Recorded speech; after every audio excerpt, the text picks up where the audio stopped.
उनके साथ के जीवन के प्रसंग जो है ना, उसके बारे में बताऊंगा। मम्मा की जो अंतिम दिनें जो है, अप्रैल 64 से जब मम्मा ने यह स्थूल शरीर छोड़ा, तब तक का बहुत ही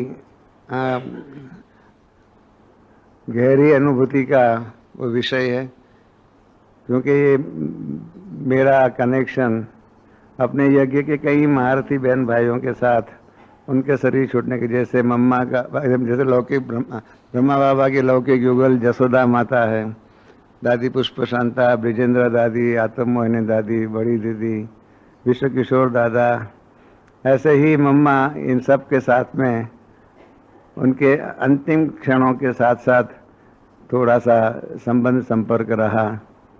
हर एक की अपनी अपनी स्थिति, अंतिम समय की स्थिति का कभी एक मौका मिला तो इन सभी जो भी बड़े बड़े हैं उन सब की अंतिम अवस्था का और अंतिम दिनों का किस प्रकार से इन्होंने अंतिम क्षण अनुभव की, फेस की, वो आपको बता सकूंगा। मैं मम्मा के बारे में बता रहा था। हम लोग यहाँ ही थे और मम्मा हापुड़ आदि का चक्कर लगा करके यहाँ आए। शाम को दिल्ली के भाई बहनों ने और जगह के भाई बहनों ने मम्मा का स्वागत भी किया, सब कुछ हुआ। बाद में रात में बाबा, मम्मा और मैं बैठा हुआ था। मम्मा ने वर्णन किया कि ऐसे हापुड़ में हुआ है, हंगामा हो रहा है, आर्य समाजी लोग ऐसा करते हैं, इन्होंने पानी बंद कर दिया, लैट्रिन सफाई करने वाले को बंद कर दिया, बहुत कुछ परिस्थितियां हमारे विरुद्ध में कर दी थी। वो सारी बातें सुनता रहा, मैं सुनता रहा। बाबा मम्मा दोनों लेन देन करते थे, मैं सुनता रहा। तो मेरे मन में एक प्रश्न उठा। मैंने मम्मा को सवाल पूछा कि हापुड़ की ऐसी परिस्थिति जो है, आप देख करके आए और आप सुना भी रहे, बाबा सुन भी रहे हैं, तो आप कोई इन परिस्थिति या इन प्रॉब्लम्स, परीक्षाएं जो है, इनसे आपके दिल में हलचल उत्पन्न नहीं होती है? आप जानते हैं हमारे सामने तो हाँ छोटी सी बात होती है, एक छोटा सा कॉकरोच भी आ जाता है तो भी हाँ दो दिन पहले दादी जी पार्टी से अपने टीचरों से पूछ रही थी कि आप में से कॉकरोच से कौन डरता है, चूहे से कौन डरता है। ऐसे हम लोग तो इतने छोटी सी बात में हलचल में आ जाते हैं। और ये तो हापुड़ की बहुत बड़ा भारी केस हुआ था, आर्य समाजियों ने बहुत कुछ किया हुआ था, हंगामा। हमारे संतराम भाई और भी जो भी उस टाइम पर वहाँ पर जो थे मौजूद, वो आपको डिटेल में उसको समझा सकते हैं। तो मम्मा ने कहा नहीं, हमें हलचल नहीं होती है। मैंने कहा क्यों नहीं होती है? तो मम्मा ने कहा कि हम बाबा के सामने भी देख करके उन्होंने बोला, माना हम बाबा मम्मा दोनों का ही इसमें पार्ट है। कहा कि हमें एक बात का पक्का निश्चय है कि 5000 वर्ष पहले जैसे स्थापना हुई थी ऐसे अब हो रही है, और इसलिए उसके अंदर चढ़ाव उतराव आदि जो भी आने वाला है, 5000 वर्ष पहले भी इसी प्रकार से चढ़ाव उतराव, ऊपर नीचे बातें आई हुई थी। बातें आएंगी, बातें जाएंगी, बहुत कुछ होगा। इसलिए हम इन बातों से हमारी अवस्था नहीं बिगड़ती है, हम हलचल में नहीं आते हैं। तो ये बात मम्मा की जब से मैंने सीखी, तब से मैं भी कोशिश करता हूँ। मैं सफल तो 100% नहीं होता हूँ, तो जहाँ तक हो सके अपने आप को, कोई भी ऐसी समस्या आती है तो 1 सेकंड में सेट करने का कि 5000 वर्ष पहले भी ये आई थी, आज भी आ रही है, और अगले 5000 वर्ष के बाद भी दोबारा आएंगी। इस प्रकार से, जिसको कहते हैं ड्रामा की ढाल कहो, 5000 वर्ष की ढाल के द्वारा प्रयत्न करता हूँ तो काफ़ी मदद मिलती है। तो ये भी बाबा मम्मा से हमको एक सीखने को मिला। दूसरी बात, मैंने मम्मा को एक बार पूछा कि मम्मा आपके पास जो भी आते हैं, दिल की बातें करने के लिए आते हैं। और जहाँ तक मैं समझता हूँ, मैं भी थोड़ा इन बातों का अनुभवी हूँ, जो भी आएगा औरों की कोई ना कोई जो कमी जो देखी हुई होंगी उसी का ही वर्णन करने के लिए आपके पास आएगा। किसी की अच्छी बात सुनाने के लिए तो कोई आपके पास नहीं आएगा। मम्मा ने कहा ये आपकी बात सही है। 99% जो भी आते हैं वो, और भाई इसने ऐसा किया, फिर इसने ऐसा किया, फिर ऐसे कहा, ऐसी, हाँ, जिसको हमारे दैवी परिवार की भाषा में कहे कहानियां सुनाने के लिए बहुत आते हैं। तो हमने कहा कि मम्मा इसका आपका वो प्रभाव नहीं पड़ता है, हमारा ऊपर तो प्रभाव पड़ जाता है कि फलाना ऐसा है, ऐसा बोला, तो फिर हम उसको उसी दृष्टिकोण से ही देखते हैं। भले हालांकि ऐसा हमारे साथ तो उन्होंने ऐसा व्यवहार नहीं किया हुआ होता है, परंतु फिर भी उसके बारे में एक ने बोला तो उसके आधार पर हमारी आंखों के सामने एक पीला चश्मा, जिसको कहते हैं जॉन्डिस में होता है ना, इस प्रकार से वो पीलिया हो जाता है और हम फिर उसी को उसी दृष्टिकोण से देखते हैं। आप क्या करते हैं? तो मम्मा ने कहा कि नहीं, हम तो देखते हैं कि हर एक पुरुषार्थ ही है, हर एक पुरुषार्थ के द्वारा आगे बढ़ने की कोशिश कर रहा है, और पुरुषार्थ के अंदर कई आगे बढ़ते हैं, कई जो है ये भी बाबा मम्मा जानते हैं कि स्कूल है, परीक्षाएं हैं, परीक्षा के अंदर सबका पहला नंबर तो नहीं आता है, किसी का पहला नंबर तो किसी का लास्ट नंबर, किसी का फेल हो जाने का, किसी का प्रमोशन, ऐसे मिलता ही है। तो इसी हिसाब से हर एक अपना अपना पुरुषार्थ करते हैं। और हमें इस बात का भी निश्चय है कि बाबा की राजधानी स्थापन हो रही है, और राजधानी के अंदर के हर एक जो भी प्यादा महारथी आदि जो भी है वो सभी यहाँ से ही बनने वाले हैं, और उसी के आधार पर हर एक अपने संस्कार के आधार पर अपना कारोबार करते हैं। इसलिए हम किसी की भी ग्लानि, कितनी भी ग्लानि सुने, कितनी भी भूले देखे सुने करें, परंतु अपने मन को और अपनी बुद्धि को उस व्यक्ति के प्रति हमारे दिल में हम कभी भी नेगेटिव बात निर्माण नहीं करते हैं, और नेगेटिव भाव नहीं होता है, पॉजिटिव भाव से ही उनके साथ व्यवहार करते हैं। और सामने वाले को जो दूसरा भी जो भाई जिसके बारे में सुनाया होगा या बहन के बारे में सुनाया होगा, उनके साथ हम व्यवहार करते हैं तो उनको ऐसा भी नहीं लगेगा कि मम्मा के पास हमारे विरुद्ध में कोई बातें आई हुई। हम इतना प्यार से, क्योंकि हम नहीं प्यार देंगे तो और कौन देगा। हर एक को अपने अपना पुरुषार्थ है, हर एक को अपने अपने पुरुषार्थ के द्वारा आगे बढ़ने की दिल है, तो इसलिए हम तो हर एक को उनका पुरुषार्थ आगे बढ़े, पुरुषार्थ में तीव्रता आए, उसके लिए ही कोशिश करते हैं। फिर 62 की बात है, हम जब यहाँ आए थे कार में सारा चक्कर लगाया था, मैं था, उषा थी, दादी पुष्प शांता थी, शांता माता थी, हमारी बड़ी छोटी बहनें सब थे। तो जब यहाँ आए बाबा से मिले तो बाबा ने कहा कि बच्चे तेरे मन में कोई प्रश्न होगा। मैंने कहा अभी तो कोई प्रश्न नहीं है, परंतु कई बातों की ड्रामा के अंदर कई बातों की बातें समझ में नहीं आती है, तो ऐसी बातें थोड़ी समझने की इच्छा है। बाकी कोई प्रश्न माना शंका के रूप में नहीं है, परंतु विस्तार में जानकारी के लिए इच्छा है।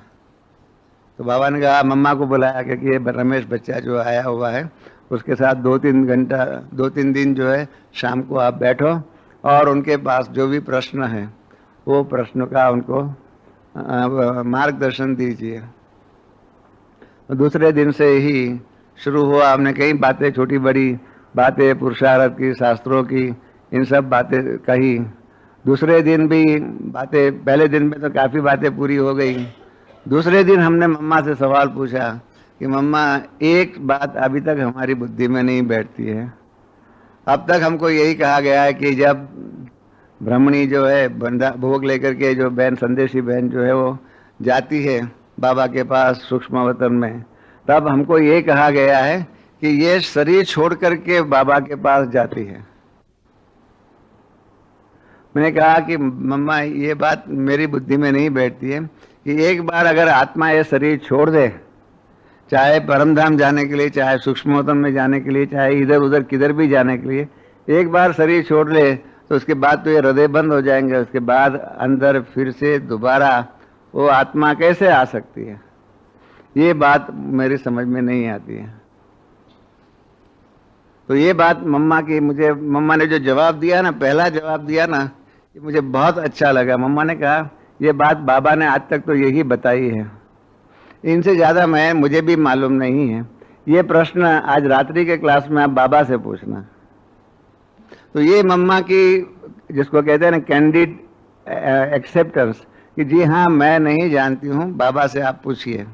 हम लोग क्या करते हैं, नहीं जानते हैं ना, तो भी ऐसा गोल घोटाला करके ऊपर नीचे आगे पीछे की बातें कर करके कभी भी हमारी इग्नोरेंस जो है ना उसको कभी भी कन्फेस नहीं करते कि नहीं भाई ये मैं नहीं जानता हूँ। बाबा ने कई बार मुरली में कहा है कि आप कह दो कि हमारे बड़ों से पूछ करके हम बताएंगे, उसमें क्या बड़ी बात है, आप उसमें आपको देहाभिमान नहीं होना चाहिए।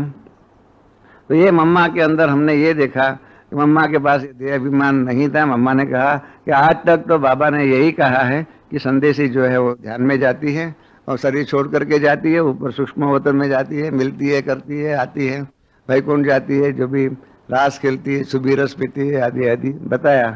अब तक तो यही बताया है, परंतु आपकी बात पे अब विचार करना चाहिए, आप रात्रि के क्लास में बाबा से पूछना। तो मैंने कहा ठीक है, आपकी परमिशन हो तो मैं पूछूं, क्योंकि जो भी अभी तक की मान्यता है वो मान्यता के हिसाब से मुझे तो कोई इतराज नहीं है, परंतु मुझे लग रहा है कि इसमें कुछ बातें की विशेष जानकारी होनी चाहिए। रात्रि क्लास में मम्मा ने और बाबा दोनों आए बैठे हुए थे, तो मम्मा ने कहा कि रमेश जी आप जो सवाल जो थे ना वो पूछिए। तो मैंने बाबा से सवाल पूछा कि संदेशियाँ कैसे ध्यान में जाती हैं, क्या ये शरीर छोड़ करके जाती हैं? क्योंकि अब तक तो हमको जो भी बॉम्बे आदि में जो सुनाया गया, और आज भी मम्मा ने भी जो कहा कि अब तक तो हमारे ज्ञान के अंदर तो यही बात है, ये शरीर छोड़ करके जाती है। तो बाबा 2 मिनट मुस्कुराए। बाबा ने कहा कि ये प्रश्न रात्रि क्लास का नहीं है, ये रात्रि एक प्रश्न के ऊपर बाबा कल मुरली चलाएंगे और मुरली में उसका उत्तर देंगे। मैंने कहा हमें क्या जरूर, अभी दो, कल दो, कभी भी दो, हमें तो उसका उत्तर चाहिए, मार्गदर्शन चाहिए हमको। मैंने कहा, फिर से कहा, हमको ये शंका नहीं है, तो जानकारी प्राप्त करने की एक इच्छा है, उत्कंठा है। दूसरे दिन सुबह बाबा ने मुरली में इसी बात को उठाया कि ऐसे ऐसे संदेशियाँ जाती हैं।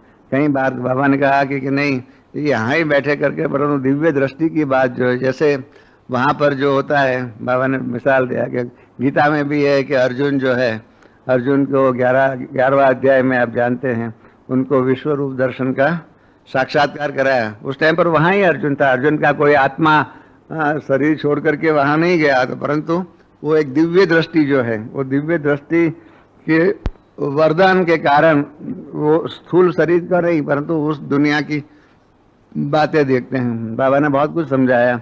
जैसे बाबा ने कहा कि सिनेमा होता है, सिनेमा के अंदर स्क्रीन पर प्रोजेक्टर के द्वारा एक सीन आता है, आप उसको देखते हैं और आपकी आंखें उसको देखती है। आपको सत्य भी लग सकता है कि अरे सामने तो हो रहा है ऐसा, परंतु वास्तव में वो होता नहीं है। परंतु आपको इस प्रकार से प्रोजेक्टर के द्वारा एक पर्टिकुलर सीन जो है वो दिखाई पड़ता है, जो उस थिएटर के बाहर होगा उनको दिखाई नहीं पड़ेगा। इसी प्रकार से इनको भी ये दिव्य दृष्टि का वरदान है, और उस दिव्य दृष्टि के वरदान के द्वारा वो शरीर नहीं छोड़ती है। तो यहाँ बैठे बैठे वहाँ का, जैसे आप टेलीफोन करते हैं तो यहाँ बैठे बैठे और जगह का सुन सकते हैं, इस प्रकार से ये भी एक प्रकार का दिव्य दृष्टि का वरदान है, ये शरीर छोड़ करके नहीं जाती है। इस प्रकार की बातें, और काफ़ी उसके बाद तो आप जानते हैं, आप लोग कहीं जो पुराने भाई बहन हैं उनको तो ये मालूम भी नहीं होगा, पहले इस प्रकार से मान्यता थी 62 से पहले कि अपने संदेशी शरीर छोड़ करके जाती है। वो पहले की ज़माने की बात थी। क्या है, बाबा एक आदर्श शिक्षक है, और आहिस्ते आहिस्ते जो है ना, पुरानी जो भी मान्यताएं जो भी है, भक्ति मार्ग की प्रचलित जो बातें जो भी है, उन बातों से आस्ते आस्ते आस्ते बाबा अपना जो भी नया विचार जो है वो आस्ते आस्ते एक के बाद स्टेप बाय स्टेप, जैसे आप सीढ़ी चढ़ते हैं तो एक के बाद एक स्टेप बाय स्टेप ऊपर जाते हैं ना, इस प्रकार से बाबा आदर्श शिक्षक होने के कारण एक के बाद एक के बाद एक के बाद बताते रहते, ताकि जर्क ना आ जाए।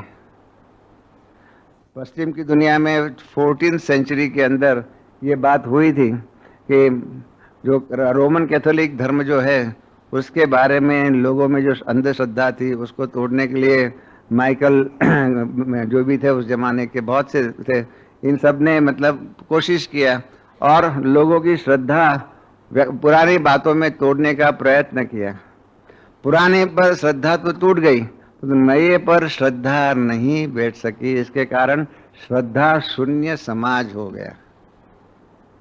सबके बाबा जो है ना इतना सुंदर आदर्श शिक्षक है कि पुरानी बातों से हमारी श्रद्धाएं जो भी है, विचारधाराएं, मान्यताएं जो भी है, आस्ते आस्ते आस्ते आस्ते ओवर द इयर्स 1937 से अब तक भी जो भी ज्ञान मिलता है उसके द्वारा आस्ते आस्ते पुरानी बातों के अंदर परिवर्तन करते करते हम सबको ऐसा आगे बढ़ाया है कि हम श्रद्धा शून्य नहीं बनते हैं। हमारा जो भी पवित्रता है, सत्यता है, इन सब के ऊपर जो हमारा विश्वास है वो विश्वास वैसा कि वैसा रहा हुआ है। एक और बात कहनी थी कि बाबा मम्मा जब हमारे पास बॉम्बे में थे, वाटरलू मेंशन सेंटर पर हम जाते थे, तो उस टाइम पर बाबा की मुरलियाँ चलती थी। निर्भय भाई यहाँ पर है, शायद ये सुनते भी होंगे, नलिनी बहन भी ये सुनती होंगी। तो बाबा ने लक्ष्मी नारायण के चित्र बनाने के लिए कार्य दिया, मम्मा के ऊपर जिम्मेदारी रखी। हमारे आदरणीय नलिनी बहन के लौकिक पिताजी, हमारे मीठे भ्राता काको भाई, उनके परमानंद भाई करके एक आर्टिस्ट था, उनको लेके आते थे और उनके द्वारा, औरों ने भी एक दो ट्राई किया, परंतु बाद में उनके द्वारा ही चित्र बनाने का कारोबार हम सुनते गए, देखते गए, सीखते गए। मम्मा कैसे शील दादी को यहाँ पुष्प संत दादी को संदेशी के रूप में भेजते थे कि इधर ऐसा होना चाहिए, फिर क्या होना चाहिए, पेट के ऊपर जो कमर बंद बांधते हैं उसमें कितने हीरे चाहिए, क्या चाहिए, हर बात की डिटेल में शिक्षा कहो। क्योंकि लक्ष्मी नारायण का चित्र है, विश्व के प्रथम विश्व महाराजा महारानी जो है उनका ये चित्र था, उनका ये चित्र बनाना था। तो इसीलिए बहुत मेहनत करके वो मम्मा ने जो बनवाया ना, ये हमारे लिए एक ट्रेनिंग इंस्टीट्यूट हो गई कि चित्र कैसे बन सकते हैं, कैसे बनते हैं, वो हमको उसके द्वारा ही सीखने को मिला। और उसके बाद तो आप जानते हैं निर्भय भाई और हम लोगों ने सबने मिल करके सीडी का चित्र, प्रदर्शनी के चित्र आदि आदि बनाए। इन सब का फाउंडेशन जो है मम्मा से डलवाया हम हमारे जीवन के अंदर बीज के रूप में कि चित्र कैसे बन सकते हैं। आज तो ये आप सब बने बनाए चित्र देखते हैं, परंतु उस जमाने में जो चित्र जो था, उस जमाने में नई बात थी, नए चित्र बनाने थे तो कितनी बातों का सोचना पड़ता था। जैसे हम लोगों ने पहले बार गीत बनाए तो गीत बनाने के टाइम पर बहुत सोचना पड़ा कि हमारा मेडिटेशन म्यूजिक कैसे होना चाहिए, रॉक एंड रोल म्यूजिक होना चाहिए या भक्ति संगीत होना चाहिए या हवेली संगीत होना चाहिए। हजार प्रकार के संगीत हैं और उसके अंदर हमारा संगीत किस प्रकार से, आज तो बना बनाया मिलता है, इसलिए आप इसके बारे में सोचते नहीं। और पहली बार जब हम बनाते हैं तब सोचना पड़ता है, तो कितना उस टाइम पर सोचना पड़ता है, क्योंकि नई बात है।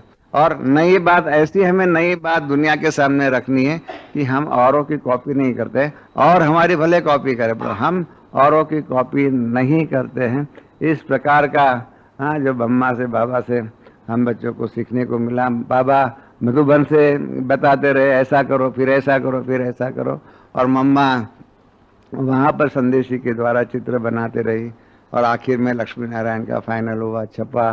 ये सारी बातें जो है वो हमको सीखने को मिली। ये हमारे लिए ट्रेनिंग इंस्टीट्यूट हो गई। अब 9:45 बजे हुए हैं, मैं लास्ट आधा घंटा जो है मम्मा के अंतिम दिनों के बातें सुनाऊंगा, क्योंकि कईयों को ये मालूम नहीं होंगी। पहले भी 2-4 बार ये बातें सुनाई हुई थी, परंतु आज वो उस जमाने के कौन यहाँ होंगे मुझे मालूम नहीं है। मम्मा को अप्रैल 64 में हम लोग बॉम्बे में थे और मधुबन से मम्मा हमारी पंजाब और ये सब जगह पर चक्कर लगाते लगाते कानपुर पहुंच गए थे। कानपुर के अंदर गर्मी की शुरुआत थी, अप्रैल के दिन थे, और अचानक हमारे पास कानपुर से फोन आया हमको ये बताया गया कि कल यहाँ पर मम्मा को एक डॉक्टर को दिखाया गया, मम्मा को छाती पर गांठ दिखाई पड़ती है, तो इसीलिए हम लोग चिंतित हो गए और हम लोगों ने कानपुर के अंदर एक वहाँ के नामी ग्रामी डॉक्टर को दिखाया। उस डॉक्टर ने कहा कि ये गांठ कुछ विचित्र लगती है, उसके बारे में मातेश्वरी जी को बम्बई भेजना चाहिए और वहाँ जाकर के टाटा हॉस्पिटल के अंदर इसके बारे में इंक्वायरी करनी चाहिए। तो इन्होंने बताया, कानपुर वालों ने हमको, कि हमने बाबा से बात किया है, बाबा ने कहा है कि पहले मम्मा आबू आए और आबू आने के बाद बाबा क्या करना चाहिए क्या नहीं करना चाहिए उसके बारे में बाबा नक्की करेंगे और उसके बाद आगे का फैसला करेंगे। तो मुझे ये बात जची नहीं। मैंने कहा बाबा से बात करूं मैंने कानपुर वालों को कहा कि मैं अभी, उस जमाने में ट्रंक कॉल टेलीफोन बहुत रेयरली, अभी तो क्या होता है कुछ भी होता है दिन में 10 बार हम लोग फ़ोन करते हैं, उस ज़माने में तो रेयरली कभी कभी फ़ोन होता था। तो हमने कहा कि मैं अबू में फ़ोन करता हूँ और बाबा से बात करता हूँ और उसके बाद आप मम्मा की टिकट अबू की बुक करना। तो उन्होंने पूछा आप क्या चाहते हैं? तो मैंने बताया कि मैं चाहता हूँ कि इन सब बातों में तो जितनी जल्दी से जल्दी हो सके इसका डायग्नोस होना चाहिए। शायद वहाँ कानपुर का डॉक्टर गलत भी हो सकता है और अगर सच भी है तो भी जल्दी करने से, ट्रीटमेंट करने से बहुत कुछ फायदे हो सकते हैं। मैंने मधुबन में फ़ोन लगाया, उस ज़माने में अर्जेंट फ़ोन होते थे, लाइटनिंग कॉल तो अभी उस टाइम पर आया नहीं था, खाली ऑर्डिनरी और अर्जेंट फ़ोन। तो अर्जेंट फ़ोन लगाया, बाबा फ़ोन पर आए। मैंने बाबा को कहा, बाबा ने कहा कि बच्चे मालूम पड़ा अपनी मम्मा को क्या हुआ है? मैंने कहा हाँ मालूम पड़ा। तो बाबा आप आबू में क्यों बुलाते हैं? आप मम्मा को बॉम्बे भेजो ना डायरेक्ट कानपुर से। तो बाबा एकदम गंभीर हो गए। बाबा ने कहा मैं तो चाहता हूं वहां पर भेजूं, परंतु मम्मा को रखूं क्या बॉम्बे में? विश्व महारानी लक्ष्मी बनने वाली के लिए बॉम्बे में, बाबा ने कहा कि रहने की जगह नहीं है और ऐसे ऑपरेशन के टाइम पर कहाँ रहेंगी? तो मैंने कहा क्यों आपको ये प्रश्न क्यों होता है? मुझे समझ में नहीं आता है। हमारा घर है, हमारे घर में रहेंगी। पहले भी इस प्रकार से रही हुई है, 8 मास रहे और भी उसके बाद 2 मास रहे और इस प्रकार से हमारे घर में आकर के रहेंगे। कहा आपका पुराना घर तो अभी चला गया है, छोड़ दिया है। हमने कहा जो भी है, घर के अंदर अगर माँ किसी की बीमार होती है तो माँ को कोई धर्मशाला में छोड़ने को जाता है क्या? वो तो घर में ही एडजस्टमेंट करके घर के ही अंदर तैयारी करके संभाल के पूर्वक रखते हैं। मैंने बाबा कहा नहीं, परंतु फिर भी मम्मा को कैसे होगा? तो फिर हमने बाबा को याद किया कि अभी बाबा के सामने वकालत करनी है। तो मैंने बाबा को कहा बाबा ये बात आपकी सही है, थोड़ी मम्मा को इनकन्वीनियंस होगी, परंतु उसके सामने में एक बात है कि हमारे घर में डॉक्टर है और आपके ही मुरली में हम सुनते हैं कि पेशेंट के लिए doctor is next to God. हाँ, भगवान के बाद मरीज के लिए सहारा होता है तो डॉक्टर होता है। तो हमने कहा कि मम्मा की ऐसी बीमारी के समय पर तो डॉक्टर की ज़रूरत पड़ेगी। हमारे लौकिक बहन जो है वो तो 24 घंटा घर में रहेंगी और उसके कारण वो उनका ध्यान रखेंगे और हम आपको गारंटी देते हैं कि मम्मा को कोई भी प्रकार की अंश मात्र भी प्रॉब्लम्स नहीं होंगी। और मैंने कहा कि आप दादा विश्व किशोर को आज ही भेज दीजिए, कल सुबह वो पहुंच जाएंगे। मम्मा की ट्रेन जो है अगर आज निकलेंगे तो कल दोपहर में 1 बजे तक पहुंचती है, उसके पहले दादा विश्व किशोर आ जाएंगे, हम आगे का कारोबार करेंगे। तो बाबा ने कहा कि बच्चे बहुत ही, ये तेरी बात जो है बहुत अच्छी बात है। बाबा के सिर पर ये जो बोझ था कि हमारी मम्मा ऐसी बीमारी के समय पर कहाँ रहेंगी, वो बाबा के ऊपर जो बोझ था वो तूने दूर कर दिया। बाबा इसका तुझे एक्स्ट्रा मदद देंगे। मैंने कहा बाबा हमको ये मदद नहीं चाहिए, घर में माँ बीमार होती है तो उसकी हम तो सेवा करते हैं, तो उसमें मदद की क्या जरूरत है? ये तो हमारी फर्ज है, ये हमारी फर्ज अदाई है। हाँ, जिसको कहते हैं ना, हम अपना ऋण जो है, अपना कर्तव्य जो है वो हम अदा कर रहे हैं। हमको बाबा इसका एक्स्ट्रा मदद नहीं चाहिए, ये तो हमने हमारी फर्ज बजाई है। हमारी जैसे कि लौकिक माँ जो है, इस प्रकार से ये भी हमारी विश्व मातेश्वरी है। इस प्रकार से बाबा ने कहा कि ठीक है, आप कानपुर वालों को बोल दो। मैंने कहा नहीं बाबा, मेरा कौन सुनेगा? जब आपने पहले बोल दिया है कि कानपुर में कानपुर वालों को आबू में भेजो, आप फोन करेंगे तो आपका सुनेंगे, मेरा कोई नहीं सुनेगा। बाबा ने कहा ये बात भी सही है, मैं भी फोन करता हूँ, आप भी फोन करना, और आप कहना मेरे नाम पर, क्योंकि बॉम्बे से कानपुर जल्दी मिलेगा। आबू की टेलीफोन लाइन तो जो है ना, यहाँ पर सब बैठे हुए हैं, अनुभवी है आबू की टेलीफोन लाइन। तो अभी तो काफ़ी फिर भी अच्छी हुई, उस जमाने में तो एक ही टेलीफोन था, टेलीफोन नंबर 2, 3, उसके अलावा कोई टेलीफोन भी नहीं था। हमने कानपुर में फ़ोन कर दिया, बोल दिया कि बम्मा का ऐसे बाबा ने कहा वह हमारे घर पे रहेंगे और बॉम्बे आने की टिकट बुक कर दो। इन्होंने कहा हम कैसे आपकी बात को माने? मैंने कहा कि ये बात सही है, आप हमारी बात को नहीं मानेंगे और आपको नहीं मानना चाहिए मेरी बात को, क्योंकि मम्मा है, मम्मा के जीवन की बात है, ये बीमारी की बात है। तो बाबा आपको फ़ोन कर रहे हैं तो आप फ़ोन बंद नहीं, अपने और कोई बातों में एंगेज नहीं रखना, इसी फ़ोन पर आपको आ जाएगा। 15-20 मिनट में बाबा का भी फ़ोन लग गया, बाबा ने बोल दिया। और फिर मैंने कानपुर वालों को बोला था कि बाबा का फ़ोन आ जाए, इसके बाद आप हमको कंफर्म करना कि आप मम्मा को बॉम्बे भेज रहे हैं या आबू भेज रहे हैं। बाबा का फ़ोन आ गया, कानपुर वालों ने हमको फ़ोन किया कि हम टिकट बुक कर रहे हैं, टिकट मिल जाएंगी। और दूसरे दिन दादा विश्व किशोर भी आ गए और सब कुछ बंदोबस्त हमारे घर के अंदर, हमको जो भी एडजस्टमेंट करना था, फर्नीचर, एक 24 घंटा मिल गया। उस 24 घंटे में हमने सब बातों का बंदोबस्त कर दिया। करके दूसरे दिन लेने को गए तब हमारी जमुना बहन जो है, बम्मा की ब्राह्मणी जो थे, उन्होंने बताया अरे हम तो परेशान हो गए ट्रेन में। मैंने कहा क्या हो गया? कहा सारी रात बिजली नहीं थी, फर्स्ट क्लास में थे, उस जमाने में एसी तो था नहीं, फर्स्ट क्लास में थे, परंतु फर्स्ट क्लास में बिजली नहीं, पंखा नहीं, अंधेरे में ही सारी रात वहाँ से निकले। कानपुर से झांसी जाना पड़ता था, झांसी से फिर पंजाब मेल में बॉम्बे आते थे। ऐसा कुछ गाड़ी का चक्कर था। हवाई जहाज तो थे नहीं उस जमाने में इतने, अभी तो हो गया है, लखनऊ बॉम्बे हो गया है, उस जमाने में तो था भी नहीं। तो कहा सारी रात मम्मा परेशानी, पसीना पसीना, गर्मी के दिन। तो हमने कहा अभी क्या कर सकते हैं? फिर मतलब मम्मा को लेके गए घर पे, और फिर सोचते थे हमको क्या करना चाहिए। दादा विश्व किशोर के साथ हमने नक्की किया था क्या करना चाहिए। हमारे कजिन ब्रदर जो है, उनकी टाटा हॉस्पिटल के अंदर वहाँ के एक डॉक्टर जस्सावाला के साथ उनका परिचय था। तो हमने उनके द्वारा डॉक्टर जस्सावाला से फ़ोन किया कि आपके हॉस्पिटल का, क्योंकि बाबा ने एक बात सिखाई थी कि कोई भी काम करो ना तो बड़े को पकड़ना, बड़े के द्वारा काम करते हैं तो सहज हो जाता है, छोटे से नहीं, ऊपर से नीचू, नीचू से ऊपर मत जाइए, ऊपर से जो बड़े से बड़ा हो उनसे बात करना चाहिए। तो हमने सुबह ही नक्की कर लिया था। तो सुबह ही हमने पूछा था तो बताया डॉक्टर पे मास्टर करके है, वो टाटा हॉस्पिटल का, जैसे अपने अशोक मेहता अभी थोड़े साल पहले रिटायर्ड हो गया चीफ सर्जन के रूप में, ऐसे डॉक्टर पे मास्टर वहाँ के चीफ सर्जन थे।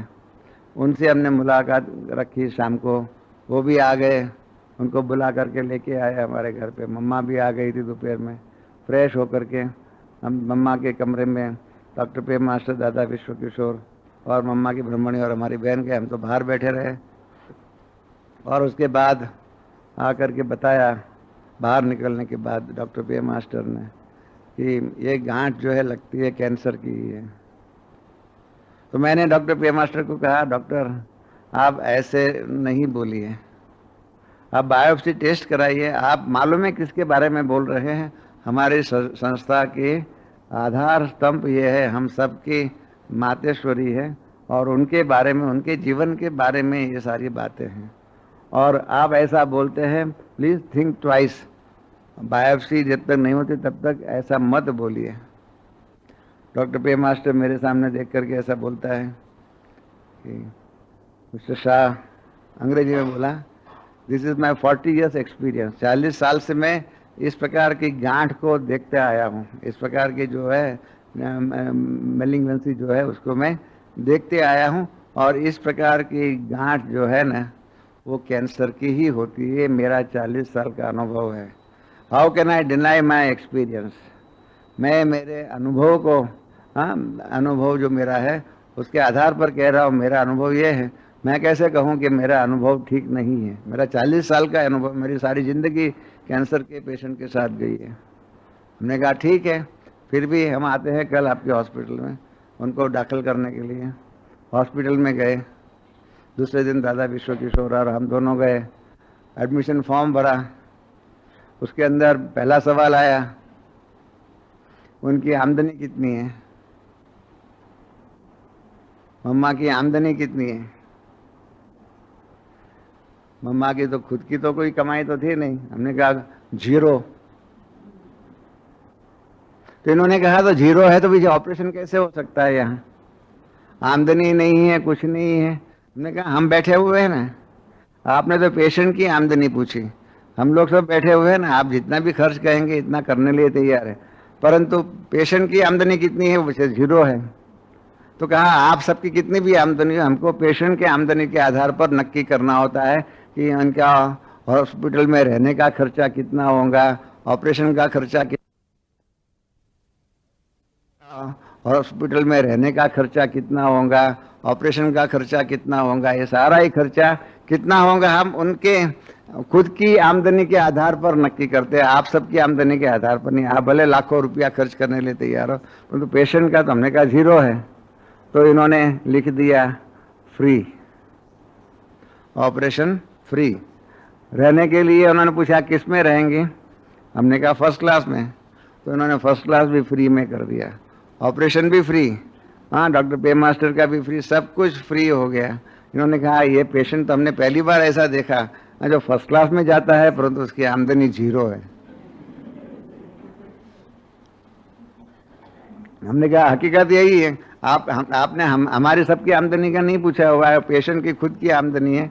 वो हमारे लिए जो है, हमने हंसते हंसते कहा ये विश्व महारानी, विश्व की लक्ष्मी बनने वाली, परंतु संगम युग में उसकी आमदनी 0 थी।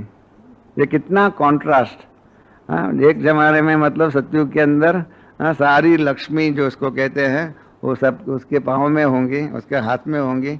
ऐसी विश्व महारानी श्री लक्ष्मी की संगम युग के अंदर, जब वो उसने पूछा तो हमने कहा उनकी खुद की आमदनी 0 है। बहुत हमको भी शौक लगा कि हम कैसे कहे कि सतयुग की कमाई तो बहुत होती है ना, हम सबकी भी बहुत सी कमाई होती है, परंतु हम स्थूल में तो दिखाई नहीं पड़ती है। मम्मा की बहुत कमाई होती है जिसके कारण वो विश्व महारानी बनी।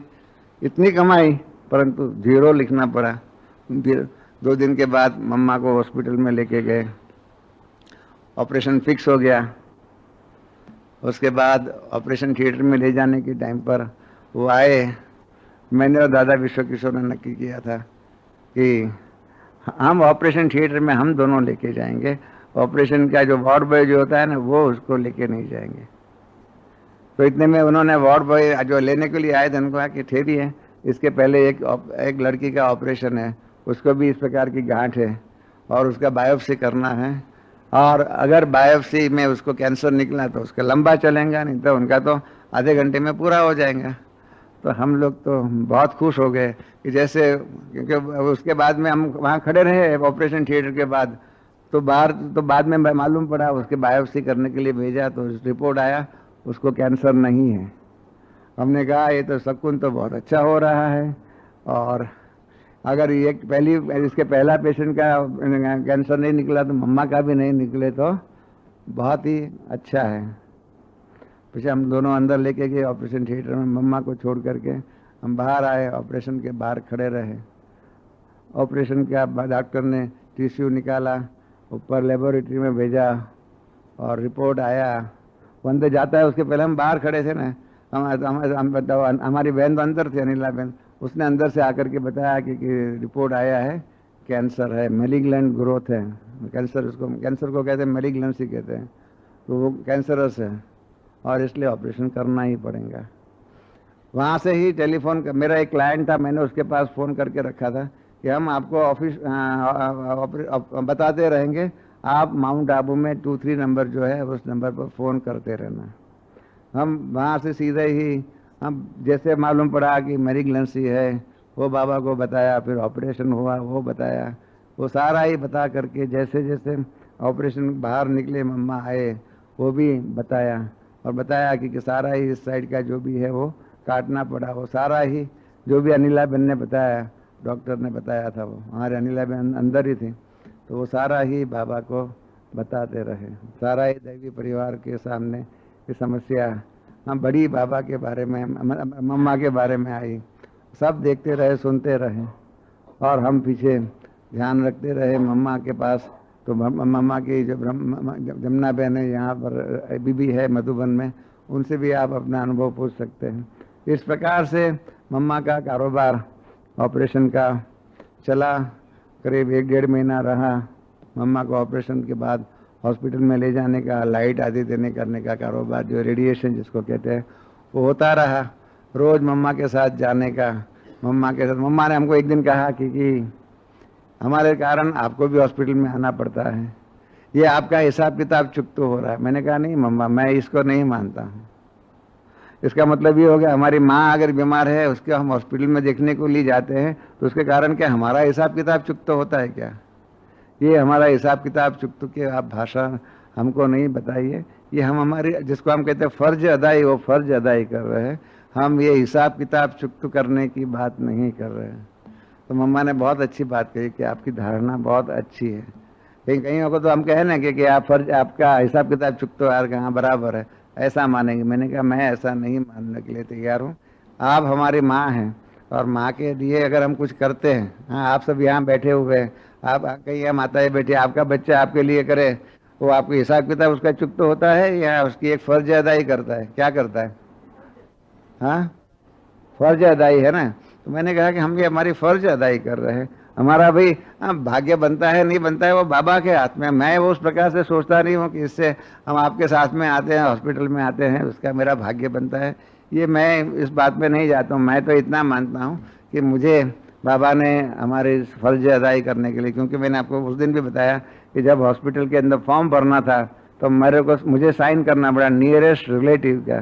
तो नियरेस्ट रिलेटिव के रूप में मैंने साइन किया है। माना जैसे होता है, माँ होती है तो उसका बेटा ही जो नियरेस्ट रिलेटिव होता है वो साइन करता है, तो जिम्मेदारी उसकी हो जाती है ना। इस प्रकार से हमने नियरेस्ट रिलेटिव के रूप में साइन किया है। इस प्रकार से 1.5-2 महीना हो गया। उसके बाद मम्मा को आबू ले जाने का था। मैं, उषा, मम्मा और जमुना बहन निकले बॉम्बे से। हम सुबह अहमदाबाद पहुँचे। उस ज़माने में अहमदाबाद में कुछ नहीं था, खाना पीना कुछ नहीं। एक बटुक भाई करके एक था, दादी प्रकाशमणि दादी, उनको जानते हैं। उनके पास जब बाबू से जाते थे बटुक भाई के पास, एक सहयोगी आत्मा थे, उनके पास रहते थे। मैंने उनको फ़ोन कर दिया था कि ऐसे ऐसे हम फर्स्ट क्लास में हैं, मम्मा के लिए इस प्रकार से चाय, ये दूध आदि लेके आना। उन्होंने कहा हम नाश्ता लेके आए। हमने कहा नहीं, नाश्ता नहीं लाना, खाली चाय दूध लेके आना। दूसरे दिन सुबह अहमदाबाद पहुंचे। आप जानते हैं अहमदाबाद में पहले ट्रेन चेंज करनी पड़ती थी, सामने में मेल होता था, उसमें जाना पड़ता था। तो लेके आया दूध चाय। हमने मम्मा को कहा आप चाय पियो। मम्मा ने कहा कि आपके लिए दूध मंगाया है, आप दूध पियो। मैंने कहा मैं नहीं पीऊँगा। कहा क्यों? मैंने कहा आप तो पेशेंट है, मैं कोई पेशेंट नहीं हूँ। हमारे ज्ञान का सिद्धांत के विरुद्ध में हम कैसे पी सकते हैं? और हमने कहा, हमारी आंखों में पानी आ गया। मैंने कहा कि मम्मा, हमने गुजरात में इतनी सेवा ही नहीं किया है कि आप जैसी जगत जननी के लिए, आपकी इतनी बीमारी के अंदर भी अहमदाबाद के अंदर कोई आपके लिए चाय पानी भी नहीं लेके आ सकता है। ऐसी हमारी गुजरात की ईश्वरीय सेवा ज़ीरो है। तो इसलिए हमको उसका बहुत दुख होता है। फिर भी ये बटुक भाई जो है वो सेवा सहयोगी है, उनकी हमने चाय पिया। मम्मा ने कहा कि नहीं, मैं कहती हूँ ना, मैं दृष्टि देती हूँ, और ये आप दूध पी लीजिए और आप फिक्र मत कीजिए। एक ज़माना ऐसा आएगा कि गुजरात की सेवा बहुत बढ़ेंगी। और ये जो आप कहते हो ना अहमदाबाद प्लेटफॉर्म पर कुछ नहीं मिलता, ऐसा नहीं। इनकी एक ड्यूटी हो जाएंगी कि जो भी अहमदाबाद क्रॉस करता रहेगा उन सबको चाय पानी आदि मिलेंगी। तो ये भी मम्मा से अहमदाबाद की यानी गुजरात की सेवा करने का एक वरदान मिला। वो मैं सामने था और इसलिए गुजरात की सेवा बढ़ाने के लिए निमित्त वहाँ मकान आदि बाद में मिला। वो सारी बातें हैं। ट्रेन में हमने मम्मा से बात किया, उन्होंने कहा मम्मा सफ़र साथ कर रहे हैं ना, तब तो नीचू में एक सीट पर अब मम्मा है, एक सीट में जमुना बहन है, मम्मा के ऊपर की सीट में मैं हूँ, जमुना बहन के ऊपर सीट में उषा है। साथ में है तब तक तो समान लगते हैं सब, पर मंजिल पर पहुंचने के बाद आप हम अभी तो मुसाफिर हैं, पहुंचने के बाद आप मम्मा बन जाएंगी और हम स्टूडेंट बन जाएंगे। मम्मा ने कहा नहीं ऐसा नहीं होगा। मैंने कहा वास्तविकता तो यही है, अंतिम समय में भी यही होगा। सतयुग में जब हम पहुंचेंगे आप विश्व महारानी बन जाएंगे और हम जो है मालूम नहीं आपकी प्रजा में आएंगे, शाहूकार आएंगे, आपके रिश्तेदार आएंगे, क्या होगा मालूम नहीं है। तो मम्मा हंसते थे, क्या ऐसा नहीं होगा। मैंने कहा देखना यहाँ आए तो विश्व किशोर दादा लेके आए थे गाड़ी, तो उसमें बैठे, वो लोग ऊपर गए, दूसरी गाड़ी में हम बैठे। ऊपर आए बाबा मम्मा संदल पर बैठ गए और हम सामने ही बैठना पड़ा। तो मैं हंसता था, वो मम्मा मम्मा बन गई, बाबा बाबा बन गए और हम जिज्ञासु बन गए। साथ में सफ़र करने वाले, एक ही डब्बे में, एक ही साथ में, हाँ एक ही ट्रेन में होते हुए भी, सफ़र में साथ में होते हुए भी, मंजिल पहुंचने के बाद सबका अपना अपना पार्ट हो जाएगा। और मम्मा पहले एक क्लास में आई थी, मम्मा ने सब कुछ पूछ लिया, कचहरी भी कर लिया, सब कुछ किया। और बाबा आए उसके बाद मम्मा ने मम्मा को पूछा कि सबसे मिली? हाँ मिली। और फिर बाबा मैंने आपको उस दिन भी कहा था, बाबा की परीक्षाएं बहुत सख्त होती हैं, माया की परीक्षाएं इतनी नहीं होती है।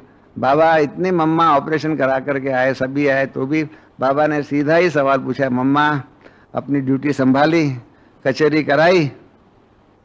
मम्मा ने कहा हाँ मैंने कराई, कचहरी कराई। तो बाबा ने कहा देखो मम्मा पास हो गई। मम्मा ने फट से अपनी ड्यूटी संभाल लिया। तो इस प्रकार यहाँ पर मम्मा को हमने छोड़ करके, मतलब यहाँ बाबा के पास छोड़ करके हम तो बॉम्बे चले गए। उसके बाद 3 महीने के बाद बॉम्बे आना था, आते रहे, दिसंबर महीने में भी आए और फिर लास्ट में जनवरी की 12 तारीख को मम्मा को टाटा हॉस्पिटल में दिखाया। और उसके बाद उसने कहा कि अभी अप्रैल की 12 तारीख 3 महीने के बाद आपको आना है। और मम्मा पीछे वहाँ से बेंगलोर साइड में गए। मैम बेंगलोर साइड में गए, वहाँ पर 2-3 महीने 1.5-2 महीने रहे। वहाँ से फिर पुणे आए।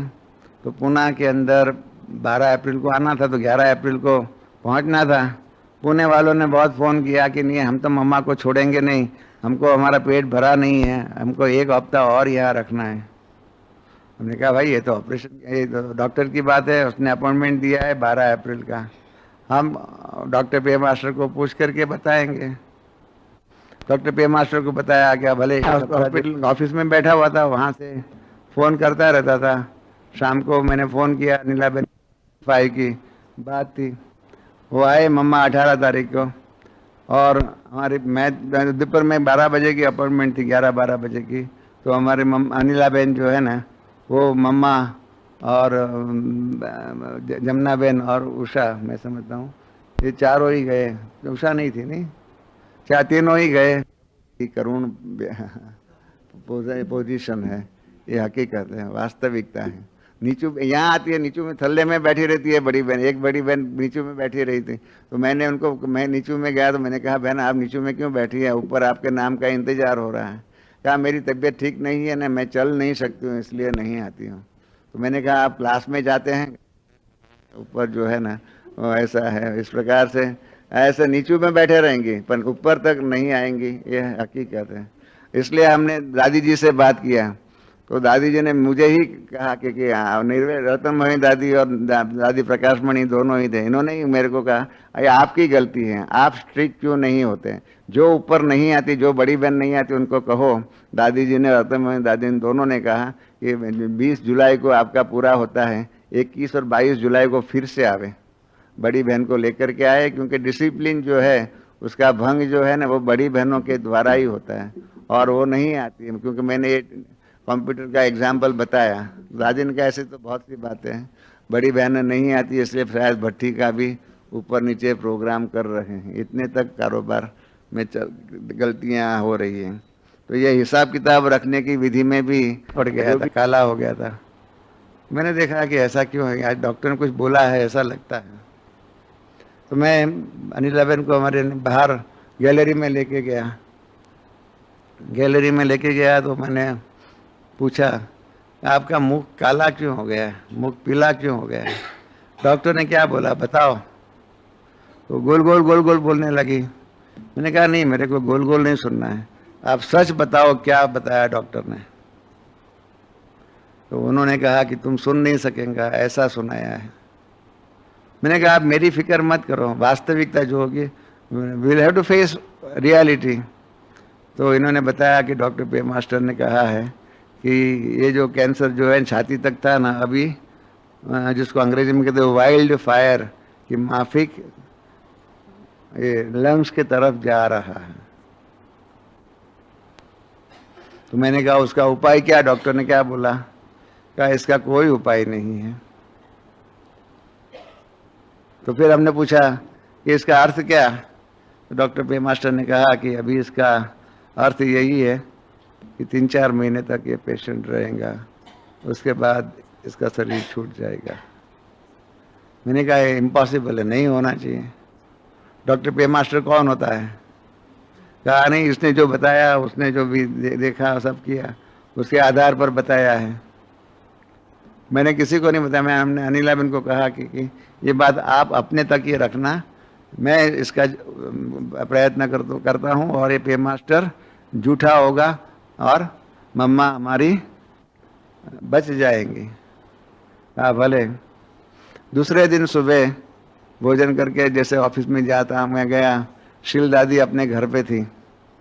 शील दादी के पास में गया और शील दादी को कहा कि मुझे अर्जेंट काम है अव्यक्त बाप दादा से, और अव्यक्त बाप दादा को कहो कि नीचू आपके तन में आए और मुझे इनसे आपसे बात करनी है। तो शील दादी ने कहा बाबा कोई वांदा वखर नहीं है कि जो तुम्हारी बात सुन करके नीचू आएगा, अगर संदेश देना है तो दे दो, मैं कल सुबह बाबा से पूछ करके बताऊंगी। मैंने कहा नहीं, बात ऐसी है मैं आपको संदेश भी नहीं सुना सकता, और आप बाबा के पास जाइए, मुझे 100 के 101% विश्वास है बाबा आएगा आएगा और आएगा। आप बैठो तो सही ध्यान में, अगर बाबा आपकी रस्सी खींच लेते हैं तो आप जाओ। कहा क्या है वो बताओ ना। मैंने कहा नहीं, ये मैं नहीं आपको बता सकता हूँ, ये एकदम प्राइवेट है, कॉन्फिडेंशियल है। आप जानते हैं बाबा के कारोबार में तो बहुत सी बातें प्राइवेट होती है, आपके पास भी कई प्राइवेट बातें होती है, आप कहाँ सब हमको सुनाते हैं, मैं हमारी सब बातें आपको सुनाऊँ? ऐसे कह करके उनको टाला। ध्यान में गई बाबा के पास और 5 मिनट में बाबा आए।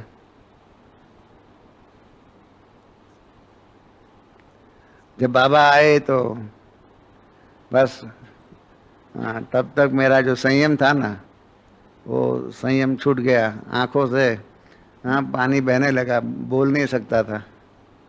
तो बाबा ने, मेरे हाथ में रुमाल था, वो रुमाल ले लिया और मेरी आंखों से आंसू जो थे न वो पहुंचने लगे। उस टाइम तो उसकी कोई कीमत नहीं थी, आंसू पहुंच रहे हैं।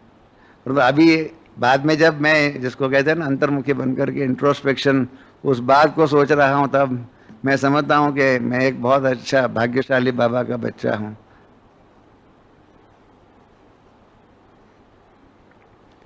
जिसके आंसू बाबा पहुंचे। फिर हमने बताया कि ऐसे ऐसे डॉक्टर ने बोला हुआ है और डॉक्टर के हिसाब से अभी पेशेंट की लाइफ 3-4 महीना है। बाबा ये बात हो नहीं सकती है, ये इसके लिए सुप्रीम डॉक्टर भी आप है, सुप्रीम जज भी आप, सभी आप हैं, आपके हाथ में ये केस है, आप को अभी दवाई देनी है, आप मेरे को दवाई बताओ, हम वो दवाई करेंगे, मम्मा को बचाना ही है किसी भी हालत में। तो जब मैंने ऐसा कहा था बाबा मुस्कुराने लगे।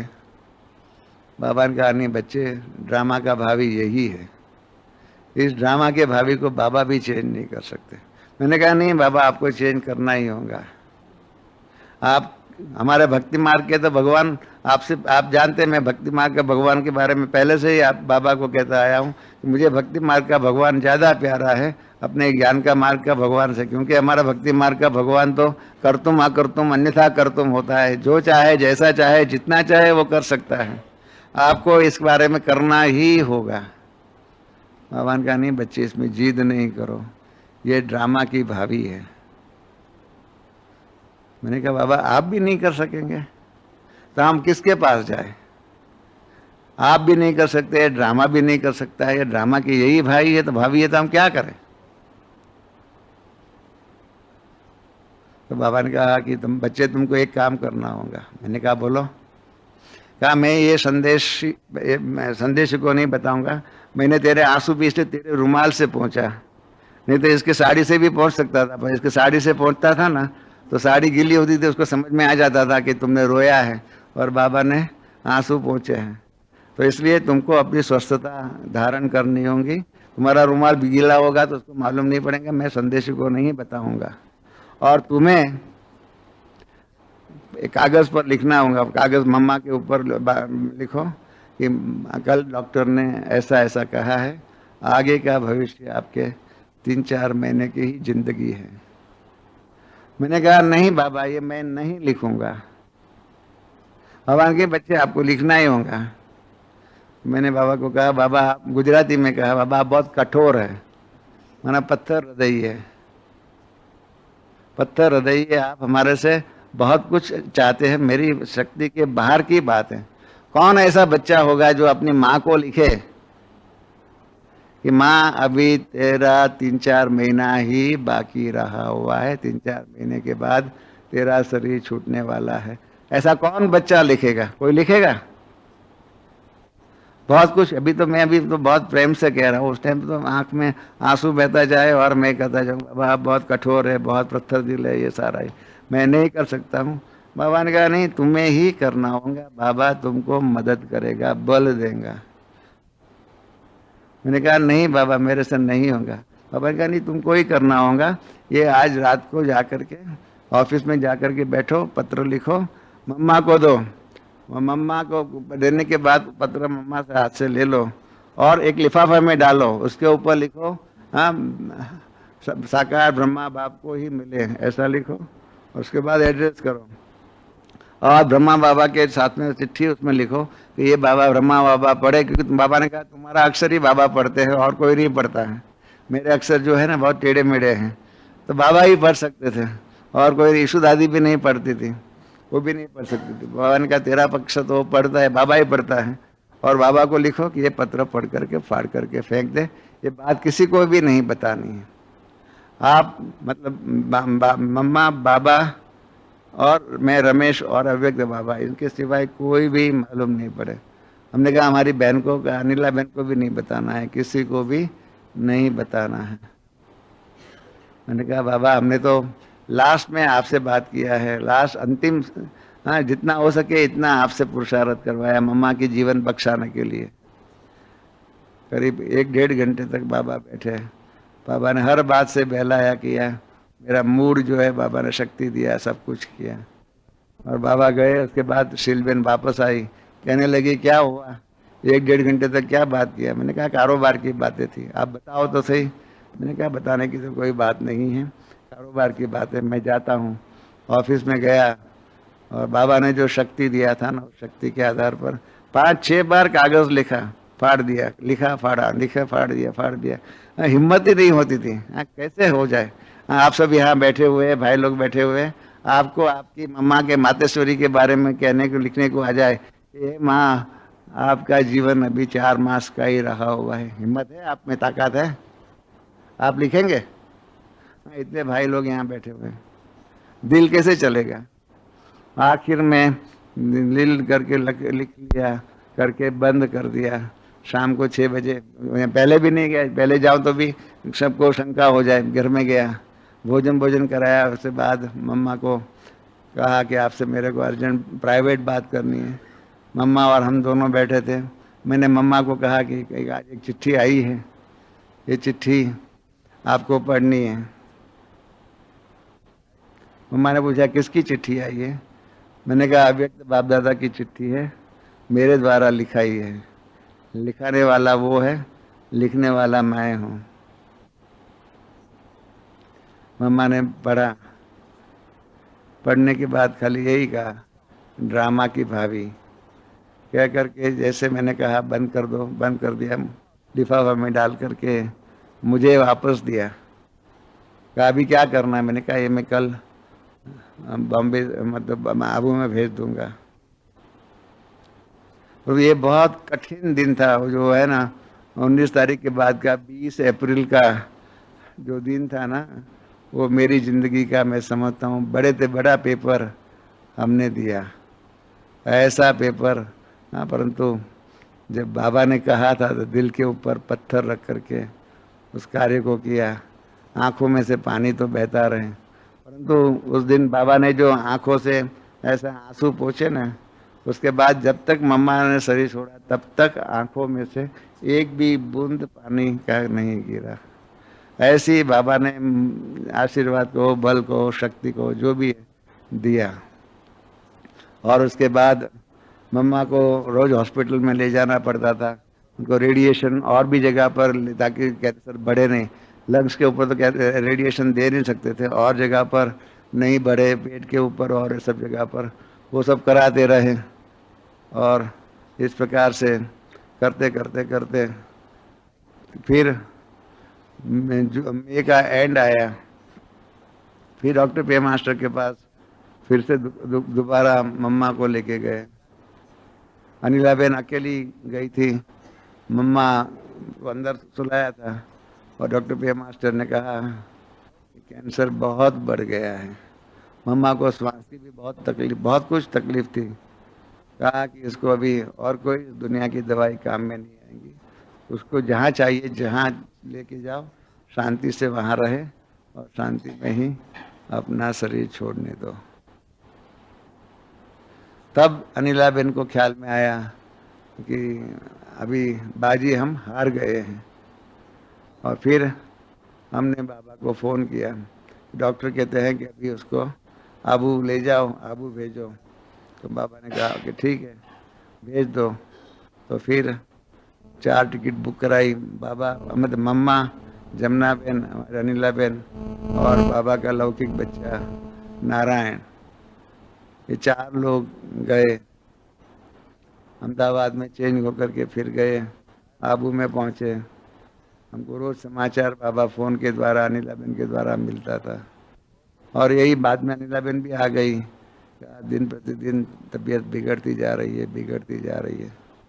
और उस दिन मैंने आपको बताया कि गुरुवार के भोग के दिन हमने शील दादी को कहा कि बाबा के साथ, बाबा के पास हमने आज तक कुछ नहीं मांगा है, हम यही मांगते हैं कि मम्मा की अंतिम समय पर हम वहाँ पर उपस्थित रहे।